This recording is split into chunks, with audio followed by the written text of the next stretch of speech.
Detention arrest দেখায়নি, না দেখিয়ে পেয়ার বন্ডে সই করিয়ে ছাড়া হয়েছে সম্পূর্ণ অগণতান্ত্রিকভাবে এবং বেআইনিভাবে আমাদেরকে গ্রেপ্তার করা হয়েছে 144 ধারা নাকি আমরা ভেঙেছি, বর্তমানে যেটি 163 ধারা। কিন্তু আমরা বেলডাঙ্গা সহ সংলগ্ন যে অঞ্চলে 163 ধারা লাগু ছিল তার থেকে 70 কিলোমিটার দূরে আমাদেরকে আজকে অ্যারেস্ট করে রাখা হয়। আপনারাও দেখেছেন সেটা। আজকে বেলডাঙ্গা আমাদের বাঙালিদের, যাদের জন্য এই বাংলা মূলত তৈরি হয়েছে, তাদের চোখ খুলে দিয়েছে। বেলডাঙ্গা যে আগামী দিনে আমাদের ভবিষ্যৎ নির্ভর করছে যদি আমরা এই মমতা বন্দ্যোপাধ্যায়ের হিন্দু বিরোধী সরকারকে যদি সরাতে না পারি, তাহলে আগামী দিনে গ্রেট ক্যালকাটা কিলিংস 1946 যেটা হয়েছিল তার প্রতিচ্ছবি আমরা বাংলার প্রতিটা জায়গায় দেখতে পাবো। কতজনকে আপনাদের আমরা দেখতেই পাচ্ছেন এখানে প্রায় 20 জন মতো আমরা অ্যারেস্টেড ছিলাম। কত হয়েছে? 25 জন অ্যারেস্ট হয়েছে। 25 জন অ্যারেস্ট হয়েছে। 25 জন আপাতত দেখতেই পাচ্ছেন, ভিডিওতে দেখা যাচ্ছে যে লোকটি সাম্প্রদায়িক শক্তিকে যদি পুলিশ গ্রেপ্তার করতে না পারে তাহলে এই অপদার্থ পুলিশ থাকার দরকার নেই। যখন পুলিশের সামনে হিন্দুদের বাড়িঘর ভাঙা হচ্ছে, আপনার আমার পুলিশ, মমতা বন্দ্যোপাধ্যায়ের পুলিশ একটা হাওয়াতে ফায়ার করতে পারছে না, শূন্যে একটা গুলি চালাতে পারছে না, মানুষকে চালাতে বলছে না, শূন্যে তো গুলি চালাবেন নাকি সেই বন্দুকের গুলিগুলো রেখে দিয়েছেন আগামী বছর মমতা বন্দ্যোপাধ্যায়ের বাড়িতে যখন কালী পুজো হবে তখন চালানো। ভরতপুরের বিধায়ক উস্কানিমূলক মন্তব্যের জেরেই কি এই ধরনের ঘটনা? ভরতপুরের বিধায়ক মমতা বন্দ্যোপাধ্যায়ের প্ল্যানিংটা সামনে বলে দিয়েছে। মমতা বন্দ্যোপাধ্যায় নদিয়া থেকে শুরু করে বিভিন্ন জায়গা, মুর্শিদাবাদের খোলা সীমান্ত যেখানে বিএসএফকে জায়গা দেওয়া হয়নি, যেখানে বিএসএফকে চৌকি করতে দেওয়া হয়নি পাহারার জন্য, সেই জায়গা দিয়ে বাংলাদেশি মুসলিম রোহিঙ্গাদেরকে ঢোকাচ্ছেন। উদ্দেশ্য একটাই, ডেমোগ্রাফি পরিবর্তন করা। ভারতীয় মুসলিমরা ভারতবর্ষের সম্মানীয় নাগরিক, তাদেরকে নিয়ে কারো কোনো সমস্যা নেই, কিন্তু বাংলাদেশি মুসলিমদের যেভাবে মমতা বন্দ্যোপাধ্যায় ভারতে ঢোকাচ্ছেন এবং ভোটার কার্ড আধার কার্ড বানিয়ে দিয়ে আমাদেরই জোটে না পশ্চিমবঙ্গের চাকরি, রোজগার নেই, তাতে ভাগ বসাচ্ছেন এবং ডেমোগ্রাফি চেঞ্জ করে বাংলাতে তার রাজনৈতিক ভবিষ্যৎকে সুরক্ষিত করছেন, মমতা বন্দ্যোপাধ্যায়ের রাজনৈতিক ভবিষ্যৎকে, আর বাঙালি হিন্দুদের রাজনৈতিক ভবিষ্যৎ থেকে শুরু করে সব প্রকারের ভবিষ্যৎকে ধ্বংস করেছে। আজকের ঘটনা নিয়ে আপনাদের পরবর্তী পদক্ষেপ কি হবে? আমরা ঠিক করেছি, আমি ঠিক করেছি ব্যক্তিগতভাবে, যদিও আমার 25 তারিখ থেকে লোকসভা শুরু হচ্ছে, আমি যেদিন কারফিউ উঠবে বা 144 উঠবে, সেই 144 ওঠার পরে যত তাড়াতাড়ি সম্ভব আমি বেলডাঙ্গা যাব, যারা আক্রান্ত মানুষ তাদের সাথে দেখা এবং এর পরবর্তী সময় আমরা এর আন্দোলনও চালাবো। এবং আমরা স্লোগান দিয়েছি, বাঙালি হিন্দুর ঘুম ভাঙা, বেলডাঙ্গা।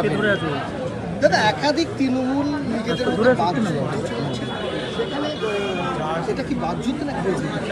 এখন গৃহযুদ্ধ হয়েছে, তৃণমূলের এখন মুষল পর্ব চলছে। গৃহযুদ্ধ অনেকদিন আগে শুরু হয়েছে, ধামাচাপা দেয়া ছিল, কুশের আগুনের মতো ভিতরে ধুকধুক করে জ্বলছে, এখন সেটা বাইরে আসছে।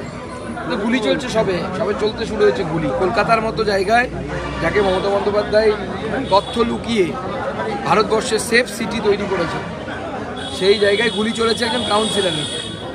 আমরা বিজেপির উপরে গুলি চলতো তার প্রতিবাদ করি, কারণ আমরা জানি যে ফ্র্যাঙ্কেস্টাইন, যে ভরসাসুর মমতা বন্দ্যোপাধ্যায় তৈরি করেছে, সেই ভরসাসুর একসময় মমতা বন্দ্যোপাধ্যায়কেও মারে। সেটাই হচ্ছে, আগামী দিনে আরও এরকম ঘটনা ঘটবে। রাজ্যে প্রযুক্তিবিদ্যায় সেখানে আর্থিক দুর্নীতি বেনিয়মে ধরা পড়ছে। রায়গঞ্জ বিশ্ববিদ্যালয় তাদের রিপোর্টের দুর্নীতি সামনে আসছে, দেওয়া হয়েছে। একের পর এক বিশ্ববিদ্যালয়ে দুর্নীতির খবর আসছে। এর আগে বিশ্ববিদ্যালয়ের দুর্নীতি, জঙ্গলে ঢুকলে বাইরের দিকে গাছ পাবেন, ভেতরে দেখবেন গাছ কাটা। এখন বাকি আছে কোন দিনের টাকা পৌঁছাচ্ছে না। কেন্দ্রের রাজ্যের যদি কর্জা থাকে তাহলে সেক্ষেত্রে কীভাবে? দেখুন, কেন্দ্র সরকার পরিষ্কার বলে দিয়েছে যে ন্যাশনাল এডুকেশন পলিসি 2020 মানতে হবে। মমতা বন্দ্যোপাধ্যায় বলছে তিনি পিএমসি স্কুলের প্রজেক্ট মানবেন।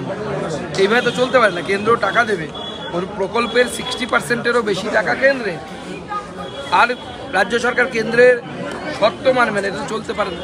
রাজ্য সরকারের উচিত কেন্দ্রের সাথে বসে আলোচনা করা। রাজ্যের দ্বিতীয় এইমস রাজ্য সরকার কি জমি দেবে? পরিসংখ্যা দেখাচ্ছে এবং পোর্টালে যে দুটি তথ্য রয়েছে সেই তথ্যটা তো সম্পূর্ণ গড়মিল দেখাচ্ছে। কি বলবেন?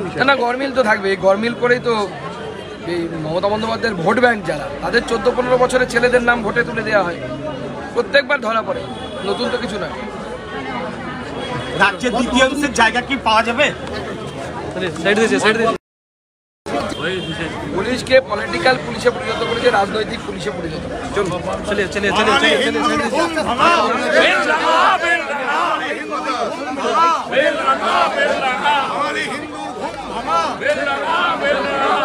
হিন্দুর ঘুম ভাঙা,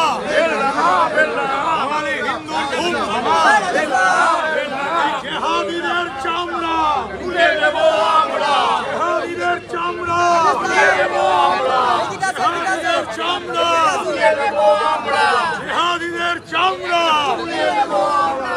জয় শ্রীরাম, জয় শ্রীরাম, জয় শ্রীরাম। হিন্দি যারা আছে সবাই একসাথে।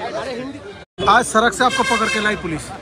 देखिए, पुलिस पूरी तरीके से अनडेमोक्रेटिक वे से खुद कानून को तोड़ते हुए पुलिस पहले नेशनल हाईवे को ब्लॉक किया खुद, और उसके बाद हमें बाध्य किया वहाँ पे रोकने के लिए, और उसके बाद हमें अरेस्ट ऐसी जगह से करके लाया जिस जगह पे 163 है ही नहीं, जो पहले वाला 144 वो है ही नहीं। जिस जगह में पुलिस ने 163 लागू किया उससे 70 किलोमीटर पहले not to do anything against those jihadis। आज 2 जगह पर चुनाव है, क्या कहेंगे इसका? भारतीय जनता पार्टी की सरकार बनी। धन्यवाद। चलिए।